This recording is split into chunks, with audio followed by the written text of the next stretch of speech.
Wagwan, everybody. Welcome to the Dis Affamie History podcast, where we'll be speaking about history and as well family history and how history relates in terms of Caribbean people for the present as well as in the past, and how in the past, what that does and brings forth for what we are going through at present and what we can learn from our history, from our family, and take that moving forward. So I do hope you enjoy the podcast. And if you like it, please ensure to subscribe, like, and review. Thank you.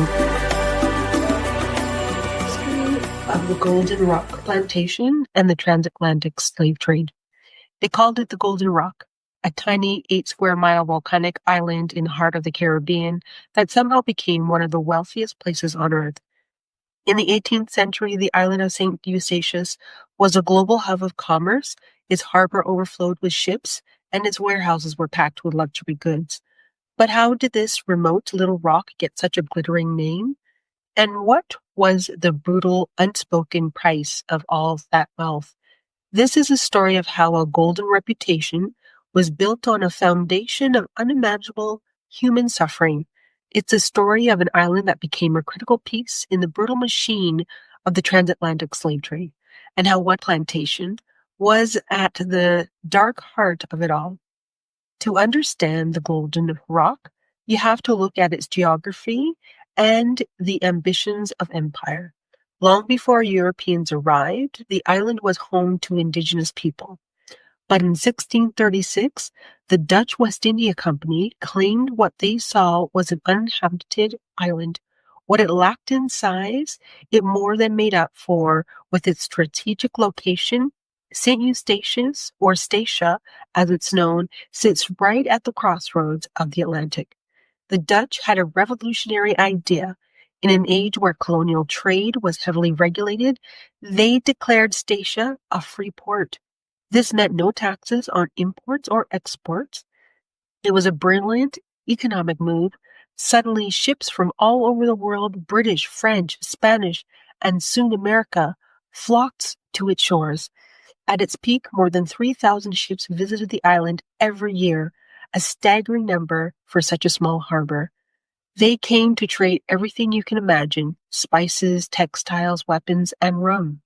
The island turned into a bustling, cosmopolitan marketplace, a vital link in the web of global trade. Its wealth became so legendary that people simply called it the Golden Rock. This neutrality was especially profitable during wartime. When the American Revolution War broke out, Statia became the main supply of weapons and ammunition to the rebellious American colonies. Gunpowder was smuggled in barrels labeled as tea or molasses. In a bold move in 1776, Fort Orange on Statia fired the first salute, becoming the first foreign power to formally acknowledge a flag of the brand new United States, cemented Statia's place in American history, but it also enraged the British, who saw the island as a nest of smugglers trying to undermine their empire. Both this golden era was fueled by something far more sinister than gunpowder and free trade. The entire economy, the reason for the island's colonial existence, was about to be taken over by a single, insatiable demand. The arc engine of the Caribbean economy was sugar. The sugar revolution that swept over these islands in the 17th and 18th centuries created unimaginable wealth for European planters and merchants. But producing sugar is brutally hard work. It demands a massive, constant, and disposable workforce. The horrifying solution Europeans came up with was chattel slavery. St. Eustatius wasn't just a trading post for goods. It became a crucial transit port for human beings. It was a key stop in the infamous triangular trade. Ships loaded with European goods would sail to West Africa, trade those goods for captive Africans, and then transport them across the Atlantic in the horrific journey known as the Middle Passage. Many of those who survived this journey landed right here on Statia. The island wasn't just a final destination, it was a marketplace for human lives, a place where enslaved people were sold, then shipped out again to plantations across the Caribbean. To feed this system, plantations were set up all over the island. By the mid-18th century, Statia had 75 plantations growing sugarcane, cotton, tobacco, and coffee. One of the largest and most important was the Golden Rock Plantation, located in the island's central plains.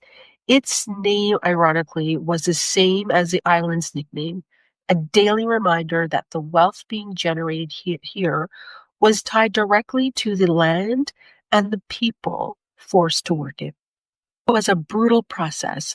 Captive Africans, exhausted and traumatized from the Middle Passage, were unloaded into a slave depot near the harbor before being sold at auction. They were treated like property, inspected like livestock, and sold to the highest bidder. For the bought to work on plantation like Golden Rock, it was the start of a life of unending forced labor, a life where humanity was systematically denied. By the 1790s, nearly 5,000 of the island's 8,000 residents were enslaved, a stark reminder of how completely slavery dominated every part of life on Golden Rock. So what was life really like for the enslaved people at the Golden Rock Plantation? For a long time, the only answer came from the records of their enslavers, biased accounts that hid the hidden human reality. But in 2021, that started to change. During a planned expansion of the island's airport, located right on the former grounds of the Golden Rock Plantation, archaeologists made an incredible discovery, an 18th century African burial ground. It's now believed to be one of the largest of its kind ever found in the Caribbean.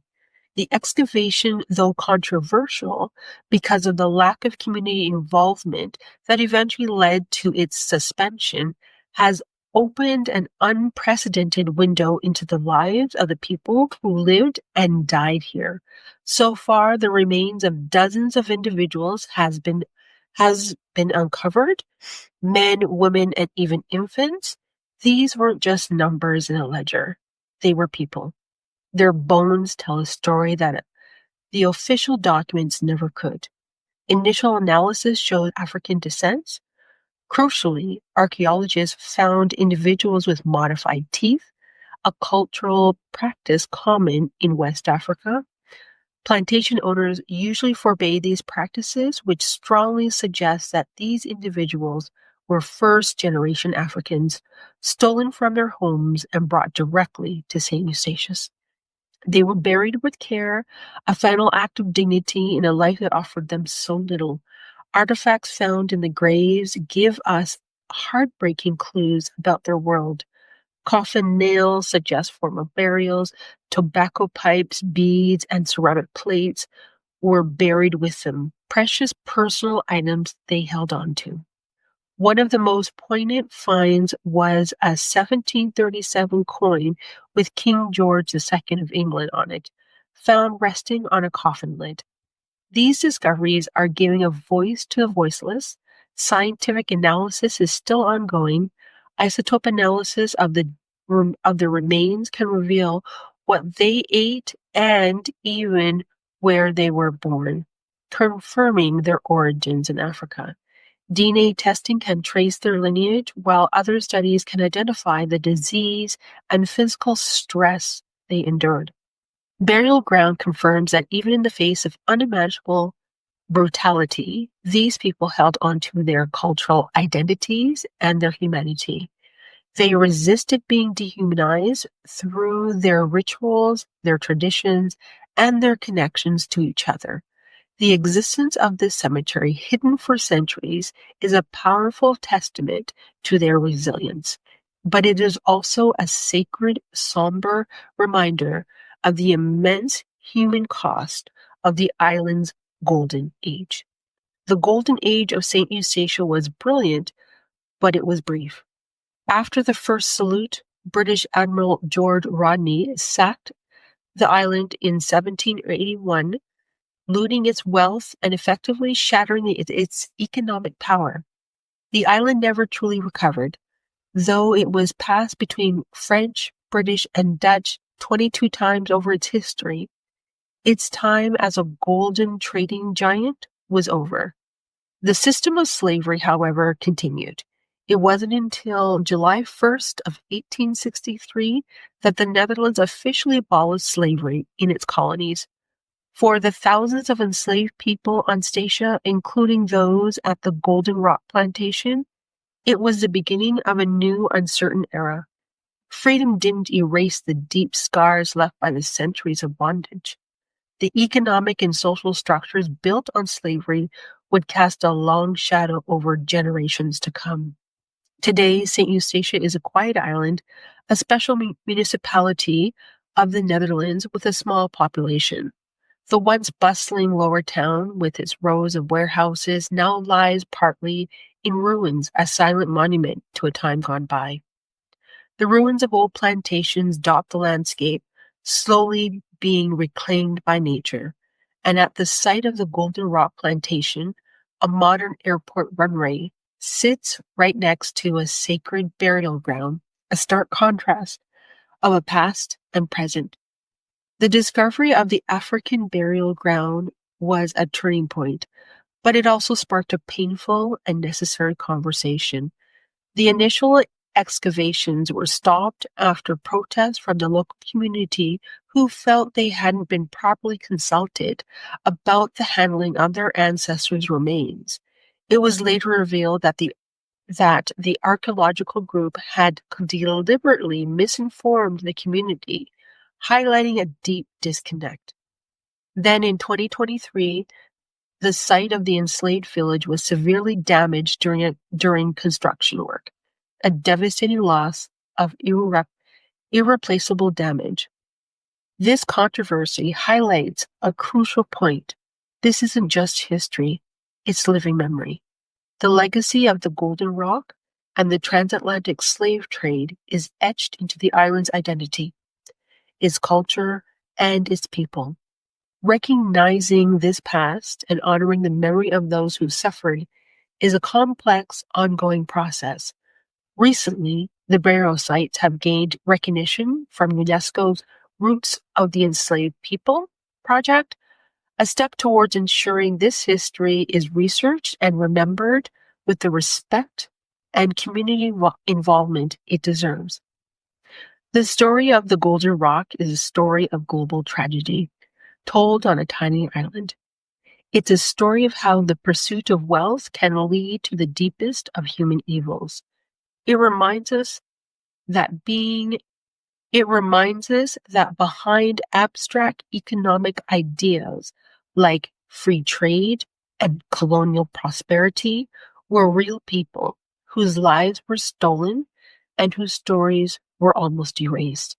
The work to uncover and understand this history continues, not just in archives, but in the very soul of St. Eustatius.